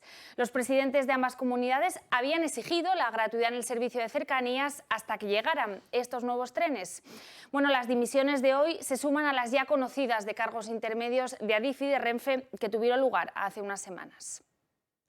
¿Cómo sentará esto a los 2 presidentes autonómicos afectados, Miguel Ángel Revilla y Adrián Barbón? Bueno, pues han ido hoy precisamente, tenían una cita con la ministra, han venido a ver a la ministra, se han quejado amargamente de que no les habían advertido de estos ceses, dimisiones, llámenle como quieran, y han expresado al salir 2 cosas distintas. Barbón dice que, hombre, ahora podrían ser un poco diligentes y ir entregando los trenes que hacen mucha falta, así que los tengan acabados, no entregarlos todos de golpe. Y de otro lado, Revilla ha vuelto a insistir en que hay que pagar el esfuerzo con cierta gratuidad sobre los transportes ferroviarios que dependen de Renfe o del Estado. Y una de las reivindicaciones que tenemos es que no hay que esperar a que se termine todo el lote para entregarlo y que entre en funcionamiento. Eso sería en estos momentos absurdo. Es decir, a medida que se vayan finalizando esos trenes, su fabricación y su homologación, que entren en el sistema. Porque es que no aguanta más. Oiga, que tenemos trenes de 40 y pico años, más viejos que yo. Hasta que tengamos los nuevos trenes, tanto los viajeros de FEVE y de Renfe han de tener gratuidad en el uso de esas locomotoras que son de la época del Kansas-Oregón. Bueno, estas declaraciones se producían antes de la reunión con Transportes. Posteriormente, el Gobierno se ha comprometido a transferir recursos a Asturias y a Cantabria para bonificar cercanías como compensación por estos trenes. Y vamos a destinar, a través de los presupuestos generales del Estado, financiación para que ambos presidentes puedan establecer las medidas que consideren necesarias para mejorar el transporte público en sus respectivas comunidades, entre las que se podrían incluir, obviamente, la extensión de la gratuidad de los servicios. La de los trenes, sumada al resto de polémicas que han salpicado al Gobierno en las últimas semanas, tiene un claro reflejo en los sondeos. Según Electomanía, de celebrarse hoy unas generales, el PP sería la primera fuerza con una ventaja ya de 40 puntos respecto al PSOE. Los de Sánchez seguirían por debajo de los 100 diputados y Vox, tercera fuerza, perdería 5 escaños respecto a 2019. De cualquier manera, sí que podrían sumar mayoría absoluta con Feijóo. Podemos también se vería salpicado por estas últimas polémicas y perdería 5 asientos respecto a las últimas elecciones. Bueno, esta debacle ha activado todas las alarmas en Moncloa, que ya ha diseñado un plan para convencer al electorado socialista dudoso.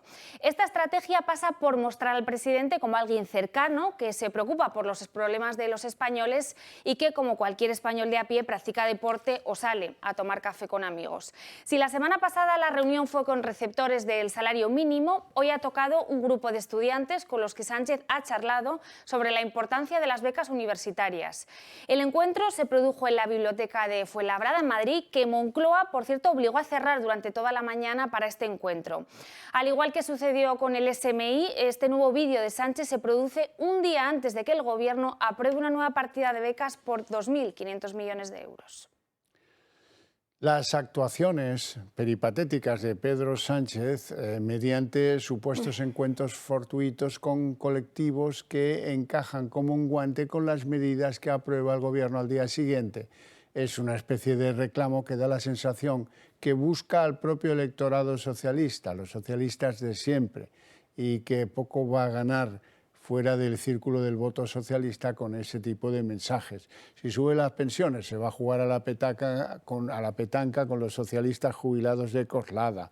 Si se trata de reforzar el apoyo a los colectivos con dificultades especiales, entonces se va a tirar canastas en una silla de ruedas en un partido femenino. Si la cosa va del salario mínimo, pues entonces cafelito en casa de 2 supuestos jóvenes, pero que en realidad pues tienen pedigrí socialista y a presumir de las medidas que va a adoptar al día siguiente. Hoy le tocaba las becas y Sánchez se lo ha organizado del mismo modo. Han cerrado la biblioteca de Fuenlabrada para hablar con 4 perceptores de las becas.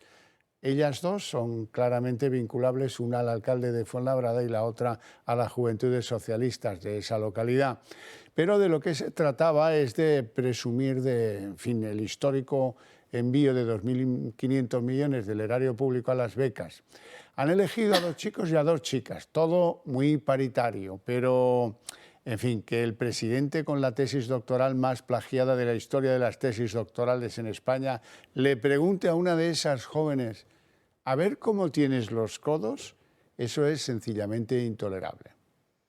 Y en pleno arranque del año electoral, Feijóo ha encontrado en Aznar a uno de sus mayores aliados. El expresidente del Gobierno asegura que la estrategia del líder gallego es la correcta, que su liderazgo es fuerte e incluso ha avalado su giro con el aborto.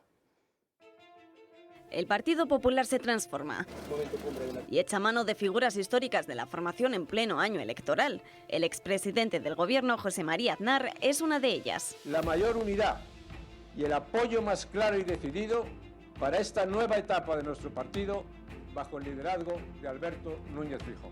El que fuera líder popular viene participando desde la llegada de Feijóo en numerosos actos públicos y coloquios en los que no ha dudado en mostrarle su respaldo. Apoyar sin reservas y sin fisuras a Alberto Núñez Feijóo, que va a cumplir con su responsabilidad y su compromiso con los españoles. Y lo ha hecho, eso sí, a través de la Fundación FAES, instituto ideológico al más puro estilo think tank, muy ligado al Partido Popular desde su creación. El PP de la etapa de Rajoy, el triunfo de la moción de censura y la guerra vivida entre Ayuso y Casado han llevado a la entidad a distanciarse en los últimos tiempos del liderazgo popular. La intermunicipal celebrada en Valencia, justo cuando casi se cumple un año del desembarco del gallego en la política nacional, ha supuesto un punto de inflexión de cara a la próxima cita electoral del 28 de mayo. Desde FAES, el papel de Aznar ahora es otro y prepara a la Fundación para ejercer como nuevo nervio político de Feijóo, uno que en las últimas semanas se ha visto mermado por su apoyo a la ley de plazos de Zapatero después de que su mismo partido lo hubiera recurrido hace casi 13 años. Aznar, abanderado del centro-derecha, avala también la idea de que el partido aúne distintas posiciones y sensibilidades, sobre todo respecto a este tema, que no es cuestión de cambiar la legislación que se hereda, sino de hacer frente con políticas en favor de la familia y la maternidad. El ministro de Agricultura, Luis Planas, ha analizado hoy con lo que, en fin, con el Observatorio de la Cadena Alimentaria, que incluye a supermercados, a productores, a distribuidores, a cadenas de venta, en fin, todos esos sectores le han sugerido a Luis Planas que debe bajar el IVA de las carnes y de los pescados si lo que quiere es activar un descenso de los precios agroalimentarios. Sin embargo, bueno, pues Luis Planas lo que ha venido a señalar después de la reunión es que desde su punto de vista ya hemos tocado techo, ya no van a subir más los precios de los alimentos y de las bebidas, y todo eso se produce porque, en su opinión, energía, piensos y fertilizantes, que con su aumento determinaron el aumento en precios de la alimentación, están ya en claro retroceso. Tenemos razones para pensar que el IPC de los alimentos ha tocado techo. Claramente, en el mes de enero, es decir, el mes pasado del año 23, FAO indicaba que el índice del precio de los alimentos, que se había ido incrementando desde prácticamente el año 2021, no solo había bajado, sino que estaba en niveles más bajos que los de enero del año 2022. En Podemos no ha gustado nada la reunión de Planas con los supermercados. Los morados han arremetido de nuevo contra estas empresas de distribución, asegurando que pactar con especuladores no es la solución a la subida de los precios.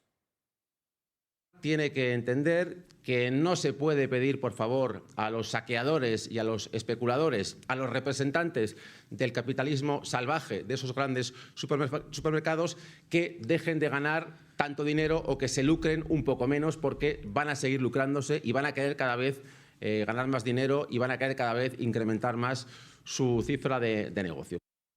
Con la popular Mónica Holzmeier al frente, ha llegado una delegación del Europarlamento a España para fiscalizar las ayudas europeas. Se han recibido ya 22.000 millones y, al parecer, solamente un tercio, casi no llega, solamente un tercio ha llegado a las empresas que debieran utilizar esas ayudas para mejorar su posición sobre los mercados.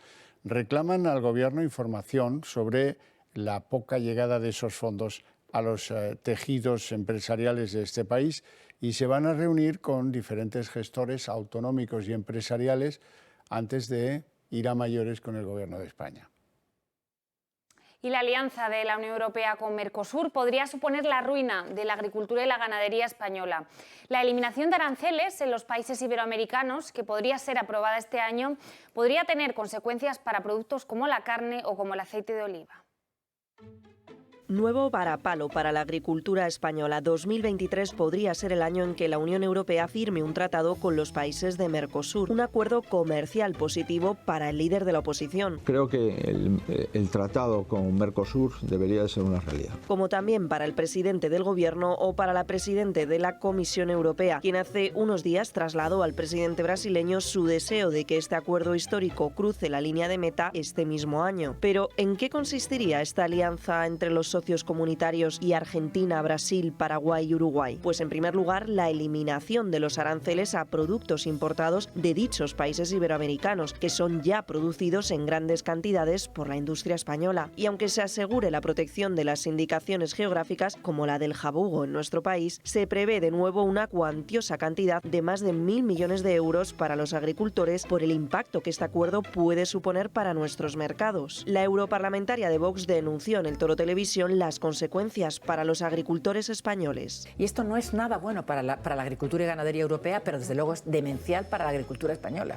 A ver, Brasil, el mayor fabricante de zumo de naranja, te puedes imaginar lo que va a pasar con nuestros citicultores. La carne que viene de Argentina, de Paraguay, de Uruguay. Es decir, a ver, que es que se presenta una situación... Si repasamos cómo impactaría en algunos productos producidos en la Unión Europea, llegarían más de 200.000 toneladas de carne de vacuno, aunque se asegura que ello no va a implicar una mayor producción por parte de los países de Mercosur. Más de la mitad de la carne de ave de corral se importaría de dichos estados y serían también significativas las importaciones, por ejemplo, en azúcar y arroz, con la progresiva eliminación arancelaria. Aprovechará Pedro Sánchez la presidencia española del Consejo de la Unión Europea el segundo semestre de este 2023 para rematar la situación de nuestros agricultores y ganaderos.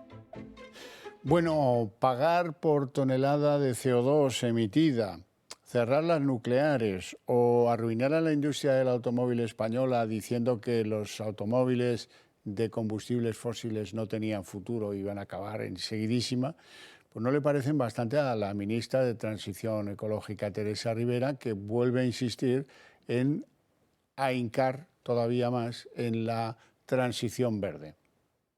Creemos que debemos reforzar la apuesta para que Europa lidere la transición verde. Nos une la agenda climática, la necesidad de respuesta rápida a la producción de energía y junto a ella al desarrollo de toda una cadena de valor asociada a los equipos industriales para que esto sea posible. Se llama Lucía Castro, es una joven sevillana, tiene 21 años y ha iniciado toda una campaña para intentar que otras jóvenes como ella, afectadas por agresiones sexuales, puedan repercutir en forma de indemnización los daños y perjuicios sufridos con la ley llamada del solo sí es sí. Resulta que a esta ahora mujer, cuando era niña, cuando tenía 6 años, un familiar, digamos, no de sangre, pero un familiar cercano, la agredió sexualmente y ahora le han rebajado unos cuantos meses la condena que le tenían impuesta. Su tío político, pues ahora ella quiere que la indemnicen por esos daños y perjuicios que le ha producido la nueva ley. Y el Partido Popular ha vuelto a manifestar hoy su compromiso para derogar la ley trans aprobada la semana pasada en el Congreso. Los populares trabajan ya junto a un grupo de expertos en una norma alternativa a la de Montero que aseguran presentarán en los primeros 100 días de gobierno si Feijóo llega a la Moncloa. Hemos tomado la decisión de crear un grupo de trabajo constituido y formado por colectivos feministas, por científicos, por médicos psiquiatras, por colectivos trans, todos aquellos que también durante la tramitación de la ley, pero que siguen teniendo cosas que decir, podamos, a través de esos grupos de trabajo, conformar una propuesta negro sobre blanco, un proyecto de ley que será remitido al Congreso de los Diputados para su aprobación en los 100 primeros días del próximo gobierno de Feijóo. El excomisario José Manuel Villarejo sigue dando disgustos. En una entrevista que publicaba este fin de semana, ABC señalaba al suegro de Pedro Sánchez y al hermano del suegro de Pedro Sánchez como pues confidentes policiales. Sabiniano Gómez y su hermano tenían varios negocios de saunas gays, algunos en Madrid incluso. Bueno, pues parece ser que algunos políticos se aficionaron a asistir o a pasar las tardes y las noches en esos negocios de saunas gays. Bueno, al parecer Villarejo estaba muy interesado en conocer cuáles de esos usuarios eran políticos y colaboraron con él tanto Sabiniano Gómez, el suegro de Sánchez, como su hermano. Nuevo jarro de agua fría para Pedro Sánchez. Uno de los secretos mejor guardados del líder socialista, como son los negocios que regentó su suegro Sabiniano Gómez Serrano parece que poco a poco van saliendo a la luz. El comisario Villarejo asegura que el padre de Begoña Gómez y su tío eran confidentes policiales de su sauna gay. El comisario asegura, tras una entrevista concedida al periódico ABC, que muchos políticos, sobre todo vascos e independentistas, visitaban el local. Villarejo no se anda con rodeos. Cuando le preguntan directamente si el padre de Begoña Gómez y su hermano eran confidentes policiales, su respuesta es más que clara. Sin duda, cada vez que se pedía, ellos informaban cuando iba algún político. ¿Qué le gustaba? Si menores o no menores, si marroquíes... Según el comisario, en su día informó al ministro del Interior, Jorge Fernández Díaz, de los negocios del suegro de Pedro Sánchez relacionados con estas saunas gays. Además, deja entrever que el propio Partido Socialista estaba interesado en saber estos trapos sucios por si en un momento determinado tenían que utilizarlo. Pero atención, porque estas saunas gays del suegro de Pedro Sánchez aparecen en sendas sentencias por hechos bien escabrosos. El derroche en ellas de dinero público a cargo de un concejal mallorquín condenado en 2009 por malversación y la trágica muerte de un fontanero electrocutado en uno de esos locales a finales de los años 80. Y aunque el PSOE siempre ha tenido una postura muy clara respecto a este ámbito, lo cierto es que cuando el presidente se casó con Begoña Gómez, su suegro y los tíos de su esposa explotaban locales dedicados a estos intercambios gays. Y a pesar de todo ello, parece que el Partido Socialista no tiene mucho interés en saber la verdad, sobre todo porque el tema destaparía esas relaciones entre jerarcas socialistas y cloacas policiales en torno a las saunas gays.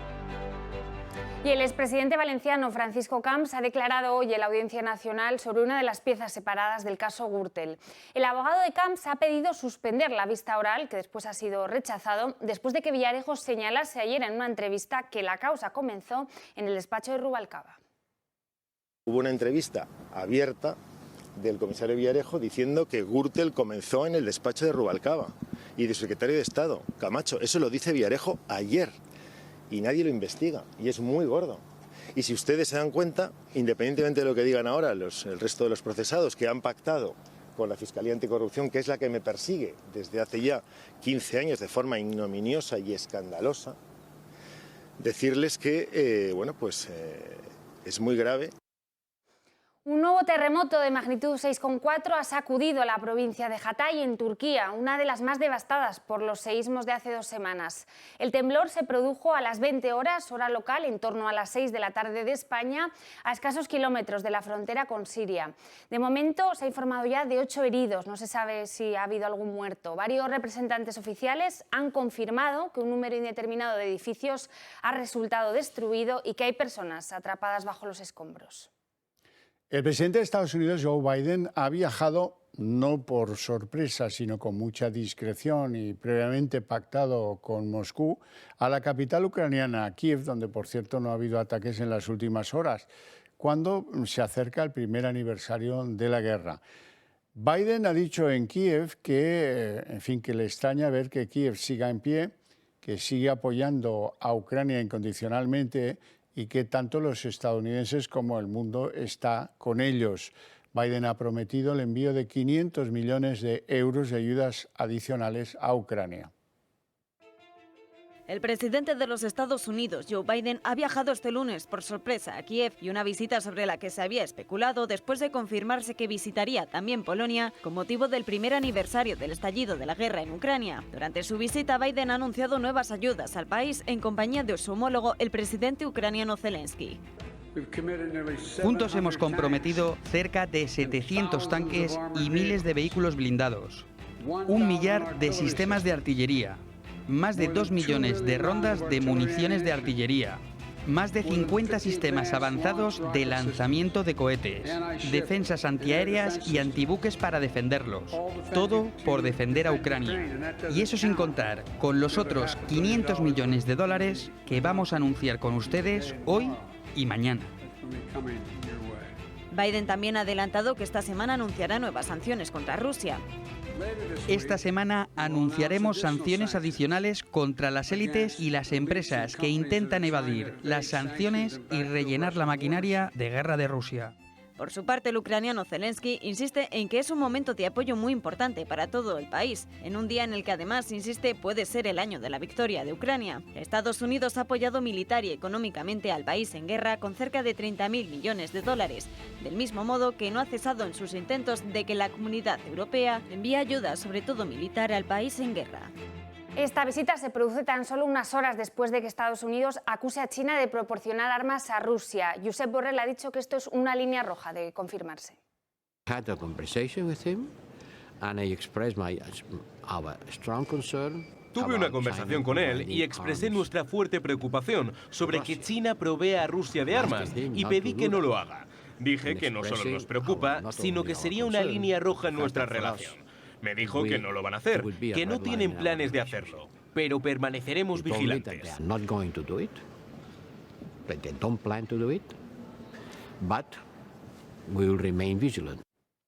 Julia Faustina es una mujer polaca, 21 años, que cree que podría ser Madeleine McCann. No lo sabe seguro, solo pide que le hagan pruebas de ADN para confirmarlo o desmentirlo. Hay sospechosas coincidencias. Tras más de 15 años desde que se anunciara la desaparición de Madeleine McCann, se reabre el debate sobre el caso. La niña británica desapareció en 2007 en Portugal y las autoridades han estado detrás de varias pistas para encontrar su paradero. Ahora, una joven de 21 años llamada Julia Faustina asegura que ella es Madeleine, vive en Polonia y desde su cuenta de Instagram afirma ser ella y busca conocer a sus padres. Se ha hecho viral un vídeo en el que pide que algún investigador de la policía le tome en serio. Suplica que se le hagan unas pruebas de ADN para demostrar que dice la verdad. La joven alega que tiene las mismas expresiones faciales y cuenta que tiene la misma marca en el ojo que la desaparecida Madeleine. Y en sus fotos compartidas en las redes compara imágenes de cuando era pequeña con las que se tiene de la niña de la familia McCann para demostrar la veracidad de la información. Pide desesperada que se le ponga en contacto con los progenitores, que según ella son sus verdaderos padres. Además de las fotografías, Julia aporta que no tiene recuerdos de su infancia. Hasta ahora ni las autoridades ni los padres de la joven niña británica han dicho nada al respecto. Bueno, y se han vivido temperaturas primaverales en buena parte del país. Ojo, porque a medida que vaya avanzando la semana, estas temperaturas van a ir cayendo. Y hasta aquí el día en 30 minutos. Les deseamos una feliz noche a todos, sobre todo a los que decidan compartirla con el Toro Televisión. Y no se pierdan ahora en Dos Continentes con Sandro Meco. Mañana volvemos con toda la información. Hasta mañana.